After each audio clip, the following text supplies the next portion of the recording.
Hello दोस्तों, मैं हूं सोनू जगदाले गावड़े। मैं स्वागत करती हूं आपका हमारे चैनल हॉस्पिटल नौकरी पर। एक बार फिर से नर्सिंग स्टूडेंट्स के लिए हम एनाटॉमी फिजियोलॉजी से बहुत ही इम्पॉर्टेंट रिपीटेड क्वेश्चंस जो कॉम्पिटिटिव एग्ज़ाम्स में पूछे जाते हैं वो लेकर के आए हैं। होपफुली ये आपको बहुत हेल्प करने वाले हैं आपकी तैयारी में। चलिए दोस्तों, शुरुआत करते हैं एनाटॉमी फिजियोलॉजी के क्वेश्चन से। और हमारा क्वेश्चन नंबर 1 है, कैपेसिटेशन अकर्स इन। निम्नलिखित में से कैपेसिटेशन किसमें पाया जाता है? A uterus, B seminal vesicles, C epididymis, D vas deferens. The correct answer is A uterus. Capacitation एक प्रक्रिया है, एक बहुत ही महत्वपूर्ण प्रक्रिया है जो एक मैमेलियन स्पर्मेटोजोआ को, मैमल्स के स्पर्म को मैच्योर बनाती है फीमेल oocyte को फर्टिलाइज करने के लिए। इनिशियली जब स्पर्म इजैकुलेट होता है तो हालांकि वो नॉर्मल होता है और कम्प्लीटली मैच्योर होता है, लेकिन इन वीवो अगर देखा जाए तो फीमेल रिप्रोडक्टिव ट्रैक्ट में आने के बाद कैपेसिटेशन होता है, जिसमें कि जो स्पर्म है वो कॉम्पिटेंट बनता है बहुत ज़्यादा और मैच्योर हो जाता है। इसमें यहाँ पर एपिडाइडमिस में एक डिफाइंड मीडियम में sterol binding albumin, lipoproteins, proteolytic, glycosidic enzymes release होती हैं, जिसे जो स्पर्मेटोजोआ को और ज़्यादा कॉम्पिटेंट बनाती हैं ताकि वो फीमेल oocyte को फर्टिलाइज करने में सक्षम हो सके। तो कैपेसिटेशन जो है कहाँ पर होगा? यूट्रस में। Next question is, intrinsic factor of Castle is secreted by. Intrinsic factor कौन सिक्रीट करता है? A chief cells, B parietal cells, C mucous cells, D B cells. So इसका करेक्ट आंसर है B parietal cells. Parietal cells जो हैं वो intrinsic factor को produce करती हैं। इंट्रिंसिक फैक्टर्स की आवश्यकता होती है विटामिन B12 के एब्जॉर्प्शन के लिए। डाइट में जो हम विटामिन B12 कंज्यूम करते हैं उसके एब्जॉर्प्शन के लिए इंट्रिंसिक फैक्टर्स की ज़रूरत होती है, जो कि पैराइटल सेल्स द्वारा सिक्रीट किया जाता है। लॉन्ग टर्म में अगर विटामिन B12 की डेफिशिएंसी होती है तो मेगालोब्लास्टिक एनीमिया हो जाता है, जिसका जो परिणाम है वो होता है आपके जो RBC हैं वो बहुत ही फ्रेजाइल हो जाते हैं। और पर्नीशियस एनीमिया भी एक कंडीशन है जो इंट्रिंसिक फैक्टर की कमी की वजह से होती है। एल्डरली जो लोग हैं, जो बूढ़े लोग हैं, उनमें एट्रोफिक गैस्ट्राइटिस हो जाता है, जिसमें देखिए यहाँ पे दो चीज़ें हैं। तो डाइट में ही विटामिन B12 की कमी, और दूसरा विटामिन B12 तो आप कंज्यूम कर रहे हैं लेकिन इंट्रिंसिक फैक्टर सिक्रीट नहीं हो रहा है, तब भी विटामिन B12 की डेफिशिएंसीज हो जाएंगी, जिसका बहुत ज़्यादा इफेक्ट होता है सेल्स के प्रोडक्शन में और सेल्स के मैचुरेशन में। स्पेसिफिकली DNA के सिंथेसिस पर भी इसका बहुत प्रभाव पड़ता है। तो इन ऑल पैराइटल सेल्स जो होती हैं वो इंट्रिंसिक फैक्टर सिक्रीट करती हैं, जो विटामिन B12 के एब्जॉर्प्शन में हेल्प करता है। Next question is, if a sample of red blood cell were placed in a solution of 18 litre solution of urea, would they. क्या होगा अगर रेड ब्लड सेल्स को हम यूरिया के सॉल्यूशन में, एक पर्टिकुलर नॉर्मलिटी के सॉल्यूशन में डाल देंगे तो? Options are A swell and burst, B stay the same size, C shrink by 20%, D swell slightly। तो यहाँ पे करेक्ट ऑप्शन जो होगा वो होगा आपका A swell and burst। यहाँ पर आपने ऑस्मोसिस पढ़ा होगा तो आपको यहाँ पर ऑस्मोसिस के प्रिंसिपल्स को याद रखना है, क्योंकि यहाँ पर सॉल्यूशन आइसोटोनिक नहीं है। सॉल्ट का कंसंट्रेशन दोनों ओर बराबर नहीं है। रेड सेल के अंदर और जिस सॉल्यूशन में रेड सेल पड़ी है उसमें अगर वो दोनों आइसोटोनिक होता तो सेल को कुछ नहीं होता। और अगर सेल के अंदर सॉल्ट का कंसंट्रेशन ज़्यादा है और बाहर कम है तो सेल से वाटर अंदर से बाहर चला जाएगा, तो सेल श्रिंक हो जाएगी। लेकिन यहाँ पर क्या है, सॉल्ट का कंसंट्रेशन सॉल्यूशन में ज़्यादा है, सेल के अंदर कम है, तो सॉल्यूशन से जितना भी वाटर है वो क्या होगा, सॉरी सेल में ज़्यादा है तो बाहर से जो वाटर है वो सेल के अंदर आ जाएगा और सेल स्वेल होके बर्स्ट हो जाएगी। Next question is turbulence of blood increases when. Blood का टर्बुलेंस कब बढ़ जाता है? ए viscosity, B diameter of blood vessels decreases, C density decreases, D straight arteries. The correct option is B diameter of blood vessels decreases. Generally जो blood होता है हमारा वो उसका ब्लड फ्लो लेमिनार होता है और कुछ कंडीशंस में अगर फ्लो बढ़ गया है पर्टिकुलरली जैसे असेंडिंग एयरटा में तो जो लेमिनार एयर फ्लो जो है वो गड़बड़ा जाता है यानी डिस्टरप्ट हो जाता है और इसे हम कहते हैं टर्बुलेंट या टर्बुलेंस। ज़्यादातर आपने देखा होगा कि जब प्लेन उड़ता है तो कई बार एयर टर्बुलेंस होने की वजह से वो क्रैश हो जाता है ना, यानी बहुत ज़्यादा हवा जो है तेज़ी से चल रही है या एक सेम स्पीड से नहीं चल रही है। Similar applies to the blood also. जब वो एक प्रॉपर फ्लो लेमिनार फ्लो में नहीं फ्लो हो रहा है तो उसे हम कहते हैं टर्बुलेंट। जब ऐसा होता है, जब ब्लड स्मूथली लीनियरली फ्लो नहीं कर रहा है तो और टर्बुलेंस हो रहा है तो ये एक बहुत दिक्कत पैदा हो जाती है यहाँ पर। ज़्यादातर ये लार्ज आर्टरीज और ब्रांच पॉइंट्स में देखा जाता है जहाँ पर जो है वेसल्स जाके बहुत नैरो हो गई है because of any disease condition जिसको हम स्टेनोटिक कहते हैं। तो यहाँ पर ज़्यादातर ये कंडीशन देखी जाती है स्टेनोटिक हार्ट वॉल्स में।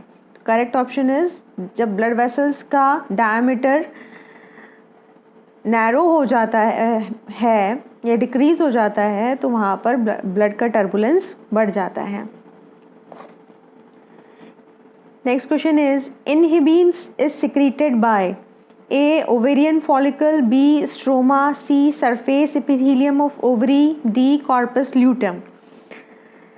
The correct option is inhibin is secreted by ovarian follicles.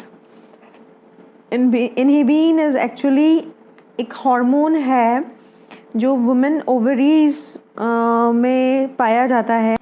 Inhibin hormone जो है ये वुमेन की ओवरीज की ग्रैनुलोसा सेल्स सिक्रीट करती हैं जिसका प्राइमरी काम होता है फॉलिकुलर स्टिमुलेटिंग हार्मोन जो कि एंटीरियर पिट्यूटरी ग्लैंड से सिक्रीट हो रहा है उसको इनहिबिट करना। तो इनहिबिन और फॉलिकुलर स्टिमुलेटिंग हार्मोन का जो रिलेशनशिप है ये एक नेगेटिव फीडबैक का एक बहुत अच्छा एग्जाम्पल है। बहुत कम अमाउंट में सर्टोली सेल्स जो होती है मैन की टेस्टिस में वो भी इनहिबिन हार्मोन को सिक्रीट करती है। Next question is motilin is secreted by cells in A stomach, B ileum, C pancreas, D liver. The correct option is B ileum. Motilin hormone is a 22 amino acid polypeptide hormone of motilin family जो कि ilium द्वारा secrete किया जाता है। So motilin is secreted by endocrine M cells. ये M cells Peyer patches वाली M sales नहीं है, ये स्मॉल इंटेस्टाइन में जो इतने सारे क्रिप्ट्स होते हैं स्पेशली ड्यूओडेनम और जेजुनम में वहाँ पर पाई जाती हैं। So this is secreted by the ileum. Next question is true about insulin is. निम्नलिखित में से इंसुलिन के लिए क्या सत्य है? A anabolic steroid, B induce lipolysis, C produced by A cells, D glucose production in liver. The correct option is A, it is an anabolic steroid. तो anabolism का मतलब क्या होता है? एनाबॉलिज्म का मतलब होता है निर्माण करना। सो ये एक बहुत ही पावरफुल एनाबॉलिक एजेंट है इंसुलिन में और जो है ग्लूकोज के अब्जॉर्प्शन के लिए रिस्पॉन्सिबल होता है और हम कह सकते हैं कि ग्लूकोज के ब्लड में लेवल को मेंटेन करने का काम भी इंसुलिन का ही होता है। Next question is functions of Kupffer cells in liver is. A phagocytic, B lytic, C secretory, D excretory. The correct option is A phagocytic. So Kupffer cells are the resident macrophages of liver. देखिए macrophages जो होते हैं हमारे, ये जो sales हैं ये main phagocytic cells हैं, यानी जितनी भी फॉरेन बॉडीज़ हमारे होस्ट के अंदर आ जाती हैं या बॉडी के अंदर एंटर कर जाती है, फैगोसाइटोसिस मतलब उनको निगल के नष्ट कर देना। तो मैक्रोफेजेस एक स्पेशलिस्ट सेल्स हैं जिनका काम है फैगोसाइटोसिस यानी भक्षण करना फॉरेन बॉडीज़ का और उनको नष्ट करना। तो ये ब्लड में भी पाई जाती हैं मैक्रोफेजेस, और ये इम्पॉर्टेंट ऑर्गन के परमानेंट रेसिडेंट्स यानी वहीं रहते भी हैं। तो जो कुप्फर सेल्स हैं ये लिवर में पाई जाती हैं और जिनका काम है लिवर को प्रोटेक्ट करना। इन्हें ब्रोविट्स कुप्फर सेल्स भी कहा जाता है। तो ये स्पेशलाइज्ड मैक्रोफेजेस हैं जो लिवर की वॉल की लाइनिंग पर पाई जाती है और रेटिकुलो एंडोथीलियल सिस्टम में भी पाई जाती है। इसे मोनोन्यूक्लियर फैगोसाइटिक सिस्टम भी कहा जाता है और इनका मेन काम है फैगोसाइटोसिस और लिवर में इन्फेक्शन होने से बचाना। Next question is the principle of Wolff Chaikoff effect is used in A iodide for thyrotoxic patient after surgery, iodide for thyrotoxic patient before surgery, C stimulation of hormone synthesis, D increased vascularity of thyroid gland. The correct option is iodide for thyrotoxic patients before surgery. तो जो आपका वॉल्फ-चाइकोफ effect है जिसे discover किया था doctor Jan Wolff and Israelian doctor Lyon Chaikoff ने university of California इन 1948। यहाँ पर देखा जाता है कि अगर लार्ज अमाउंट ऑफ आयोडाइड का इंजेक्शन हो जाए तो थायराइड हार्मोन्स के लेवल रिड्यूस हो जाते हैं। तो ये एक ऑटो रेगुलेटरी फिनोमेना होता है। Next question is the hormone known to participate in metabolism of calcium and phosphorus is, calcium और फॉस्फोरस के मेटाबॉलिज्म में कौन सा हार्मोन इन्वॉल्व होता है? A mineralocorticoids, B calcitonin, C glucagon, D glucocorticoids. The correct option is calcitonin, जिसे thyrocalcitonin भी कहा जाता है। ये एक 32 amino acid linear polypeptide hormone है, यानी कि एक प्रोटीन हार्मोन है बेसिकली, जो कि प्राइमरीली पैराफॉलिकुलर सेल्स में प्रोड्यूस होता है जिन्हें सी सेल्स भी कहा जाता है। इसका काम है ब्लड कैल्शियम को रिड्यूस करना, opposing the effect of parathyroid hormone. It opposes the effect of parathyroid hormone. Next question is glucagon hormone is secreted by, glucagon hormone कौन सी ग्लैंड से सिक्रीट होता है? A thyroid gland, B adrenal gland, C pituitary gland, D pancreas. The correct option is D pancreas. Glucagon भी एक peptide hormone है जो pancreas द्वारा सिक्रीट किया जाता है। इसका काम है ब्लड ग्लूकोज लेवल्स को बढ़ाना। इसका जो इफ़ेक्ट है ये इंसुलिन के बिल्कुल अपोजिट है। इंसुलिन का काम है ब्लड ग्लूकोज लेवल को लोअर करना और ग्लूकागॉन का काम है ब्लड ग्लूकोज लेवल को बढ़ाना। तो एक्चुअली ये दोनों हार्मोन्स पैनक्रियाज द्वारा सिक्रीट किए जाते हैं और दोनों का काम है ग्लूकोज, ब्लड में ग्लूकोज लेवल्स को सही रखना, स्टेबल रखना। Next question is which hormone is responsible for the secretion of milk after parturition? A ICSH, B prolactin, C ACTH, D oxytocin. So very easy question it is, बहुत आसान सा question है और the correct option is आपको पता ही होगा prolactin. तो prolactin भी एक पेप्टाइड हार्मोन है, इसका मेन रोल होता है लैक्टेशन में। Pituitary prolactin secretion is regulated by endocrine neurons in the hypothalamus. Hypothalamus में जो एंडोक्राइन न्यूरॉन्स हैं वो प्रोलैक्टिन के सिक्रीशन को रेगुलेट करते हैं। थायरोट्रोपिन रिलीजिंग फैक्टर, इसका जो है एक स्टिमुलेटरी इफेक्ट होता है प्रोलैक्टिन रिलीज पर। Next question is a nerve impulse is best described as an, nerve impulse को आप बेस्ट डिस्क्राइब कैसे करेंगे? ए electrical signal traveling along a neuron's membrane, B chemical signal inside the nerve cell, C electromagnetic message from the brain to the muscles, D chemical change occurring in the brain. The correct option is A, it is an electrical signal traveling along a neurons membrane. ये एक electric signal है जो neurons membrane से travel कर रहा है। Nerve impulse का हमेशा एक एक्शन पोटेंशियल होता है जो कि शॉर्ट लास्टिंग इवेंट है। Next question is the junction at which an impulse travels from one neuron to another is called A synapse, B stimulus, C nerve message, D axon. Correct option is synapse. Synapse जो है एक structure है जो permit करता है nerve impulse को एक neuron से दूसरे न्यूरॉन में पास होने के लिए। इलेक्ट्रिकल हो सकता है या केमिकल सिग्नल हो सकता है। तो साइनैप्स बहुत एसेंशियल होता है न्यूरोनल फंक्शन के लिए।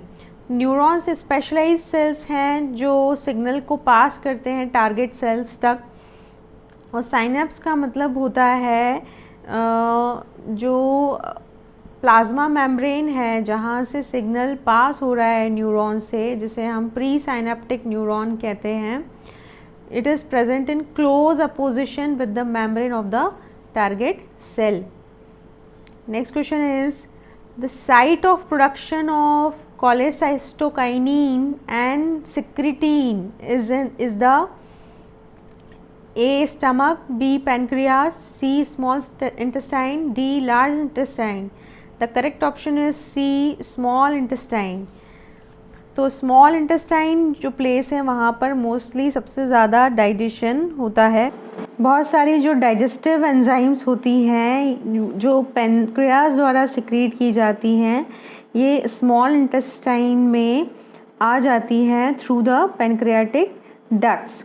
तो एंजाइम जो स्मॉल इंटेस्टाइन में एक्ट कर रही हैं, ये कोलेसिस्टोकाइनिन हार्मोन की सहायता से एंटर हो पाती है स्मॉल इंटेस्टाइन के अंदर, जो कि न्यूट्रिएंट्स की उपस्थिति में स्मॉल इंटेस्टाइन द्वारा प्रोड्यूस किया जाता है cholecystokinin. Next question is alkaline mucous glands are found in the sub mucosa of the A ileum, B jejunum, C duodenum, D cardiac region of the stomach. The correct option is C duodenum. duodenum जो होता है वो largely responsible होता है food के breakdown में और into the small intestine, और यहाँ पर सबसे ज़्यादा एंजाइम्स का यूज़ होता है। तो यहाँ पर duodenum का जो विलाई है, इसका जो अपीयरेंस है ये लीफी हमें दिखाई देता है, जो म्यूकस भी सिक्रीट करता है। सो डिओडेनम जो है वो बहुत ही थिन लेयर है सेल्स का, जो कि मस्कुलरस ऑफ म्यूकोसा से मिलकर बना है।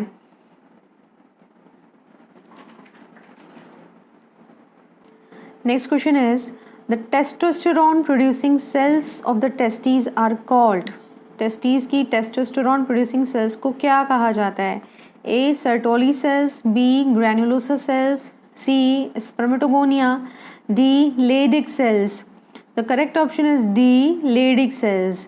लेडिक सेल्स को ध्यान से सुनेंगे, इंटरस्टिशियल सेल्स ऑफ लेडिक भी कहा जाता है, जो सेमिनिफरस ट्यूब्यूल्स के जस्ट एडजेसेंट पाई जाती है, और उनका काम है टेस्टोस्टेरोन को प्रोड्यूस करना, जो कि ल्यूटेनाइजिंग हार्मोन की प्रेजेंस में होता है। लेडिक सेल्स का शेप अगर देखा जाए तो ये पॉलीहेड्रल शेप की होती हैं, जिसमें एक लार्ज प्रोमिनेंट न्यूक्लियस पाया जाता है, और इसका जो साइटोप्लाज्म होता है वो इओसिनोफिलिक साइटोप्लाज्म होता है, जिसमें बहुत सारे लिपिड फिल्ड वेसिकल्स पाए जाते हैं। तो ये जो है माइक्रोस्कोपिक ऑब्जर्वेशन होता है सेल्स का, जो मैंने अभी आपको बताया. So the answer is Leydig cells. Next question is, an oocyte surrounded by one layer of squamous follicle-like cells is most likely a primordial follicle, B primary follicle, C secondary follicle, D Graafian follicle. The correct option is, do you know? A primordial follicle. जो folliculogenesis होता है ये जो है ovarian फॉलिकुल का maturation है. तो folliculogenesis एक प्रक्रिया है. Folliculo means follicle and genesis means synthesis. तो यहाँ पर बहुत छोटे छोटे जो प्राइमोर्डियल फॉलिकल्स हैं उनका प्रोग्रेशन होता है किसमें? लार्ज प्री ओव्यूलेटरी फॉलिकल्स में, जो कि मेंस्ट्रुअल साइकिल में एंटर हो जाते हैं. Next question is, the site of oogenesis is, या oogenesis कहाँ पर होता है? A ovary, B ovum, C oocyte, D oviduct, E ovarian lacunae.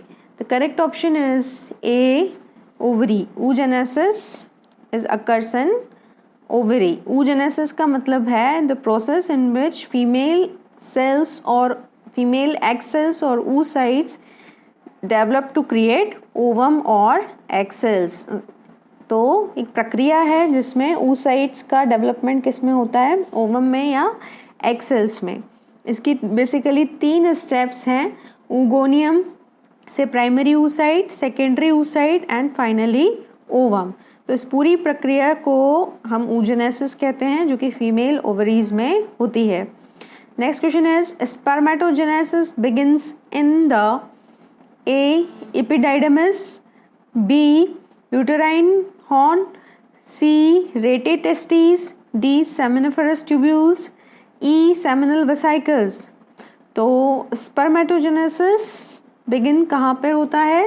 It's D seminiferous tubules के अंदर.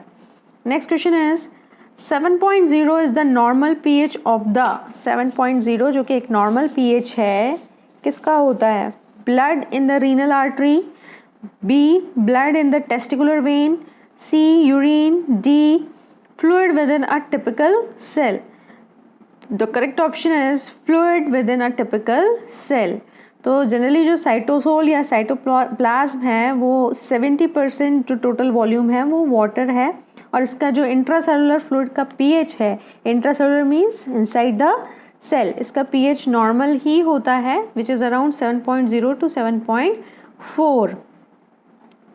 Next question is, the main solute component of urine is A urea, B glucose, C agglutinin, D urobilinogen. So the correct option is A urea. Urine में जो main solute पाया जाता है वो urea है.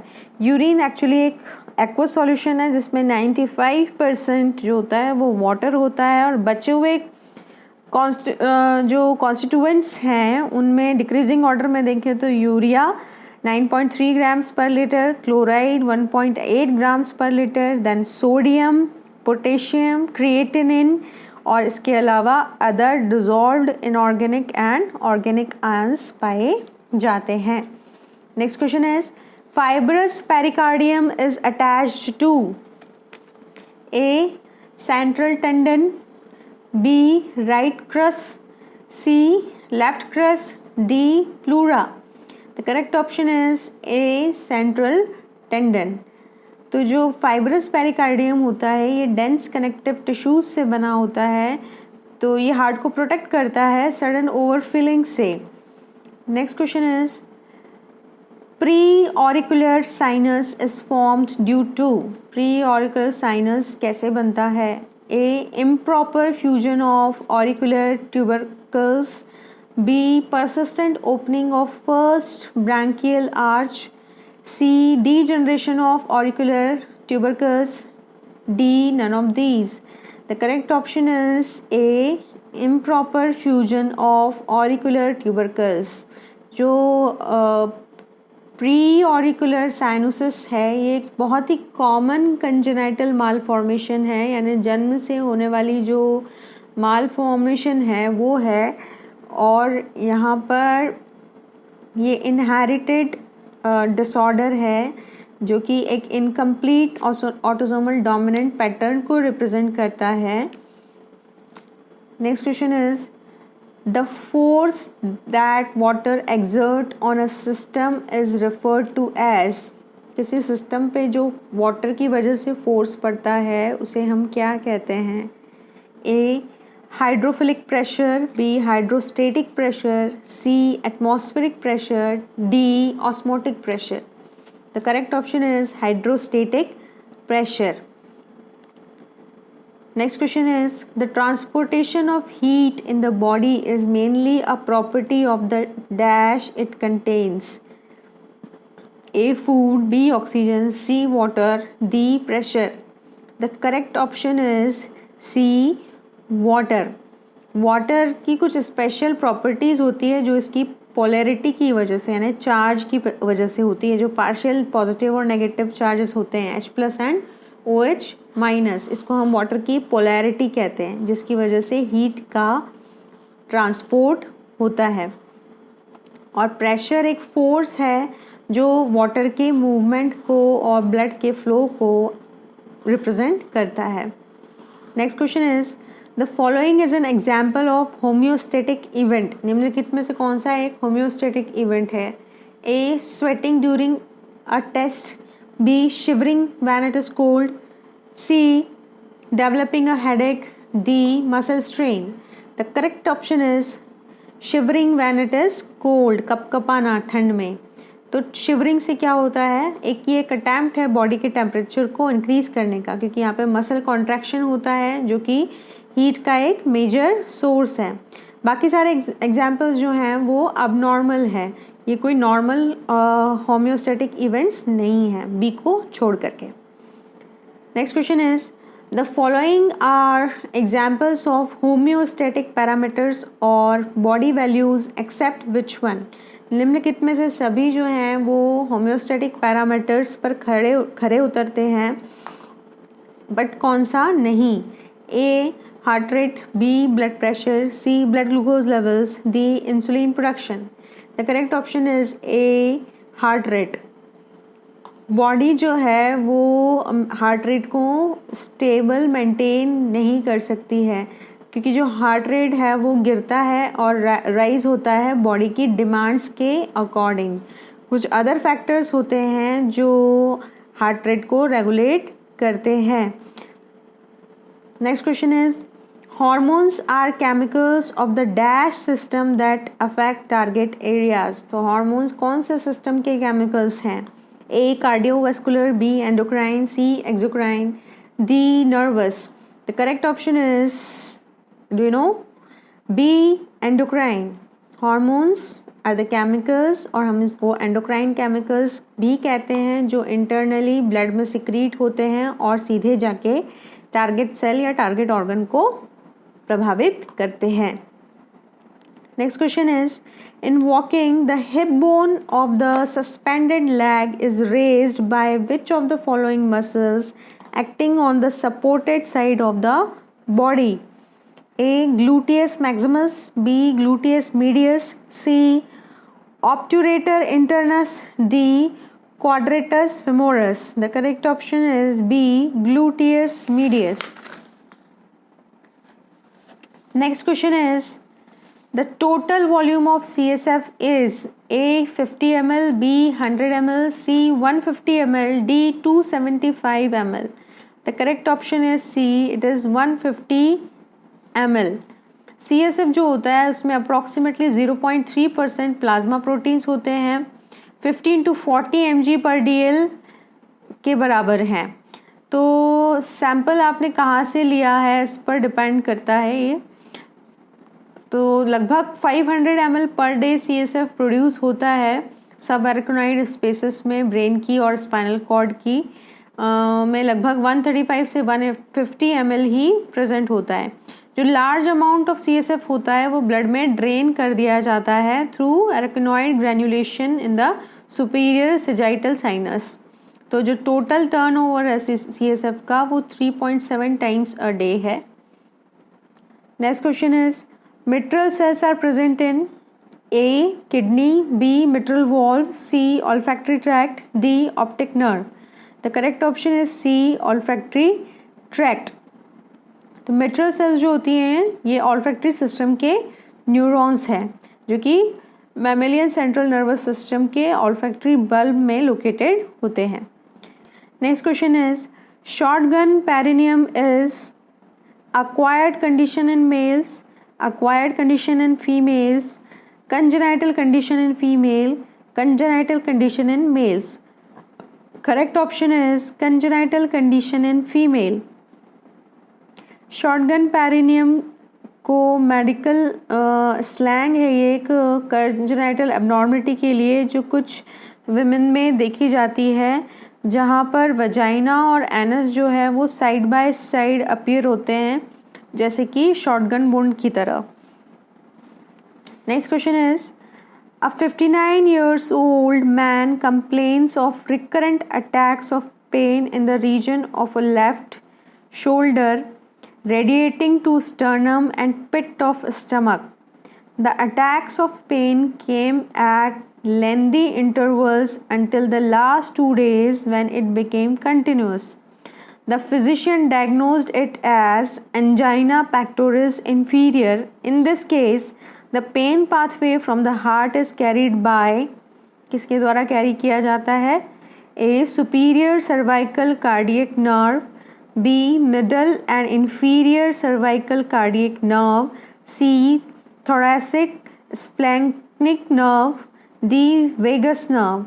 The correct option is C. thoracic splanchnic nerve. Next question is when a heavy object in hand is lowered, the extension at elbow is brought about by A. active shortening of extensors, B. passive shortening of extensors, C. active lengthening of flexors, D. active shortening of flexors. The correct option is C. active lengthening of flexors. Next question is which muscle extend the knee with hip extended? A. biceps femoris, B. vastus medialis, C. rectus femoris, D. vastus lateralis. The correct option is C. rectus femoris.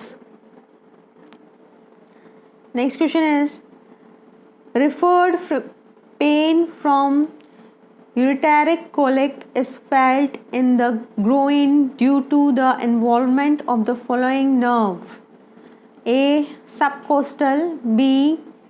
iliohypogastric, C. ilioinguinal, D. genitofemoral. The correct option is D. genitofemoral nerve जो कि एक sensory nerve है basically. धन्यवाद दोस्तों. बचा हुआ anatomy physiology का part हम सेकंड पार्ट में लेकर के आएंगे. तब तक के लिए आप इन क्वेश्चंस को प्रिपेयर करिए.